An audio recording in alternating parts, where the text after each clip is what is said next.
Next, I want to talk about the last few problematic ones, right? These are questions that students consistently find challenging, even though we practice at least 3-4 times, right? So the difference between who and whom, right? Who and whom. Now, when we are talking about more information for people, we will use who or whom, but the sentence structure can be very different, right? So one thing to bear in mind is that we want to be able to reference a person or a pronoun.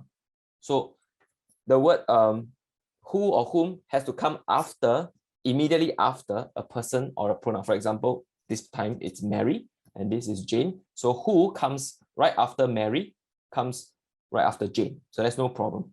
The third column is where it's a little bit different. The word that follows after who and follows after whom needs to be different. So for example, if it is who, the word following who must be a verb. A verb can be an action. A verb can be is, are, was, were, am, right? So Mary, who comes over every Tuesday, teaches me science, right? So comes is a verb. So Mary, who comes over every Tuesday. So students are so familiar with this. This is, easy. This is the problem. Whom, right? When we have a whom, what follows must not be a verb. It must be a pronoun or a name of a person, right? So Jane, whom he teaches, did well in the recent test, right?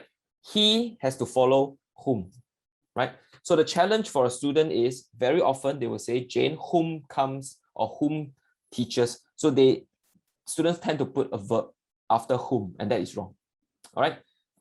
So this is for PSLE purposes only. I say this because after PSLE, after P6, or in fact after secondary, it is often who and whom are often used interchangeably in our day-to-day use of the language, right? It is just that conventionally, when it comes to an English exam, we want to follow the rule more closely. Hi, this is Dr. Daniel Chua. I hope the video that you have just watched will be helpful to your child in preparation for PSLE English.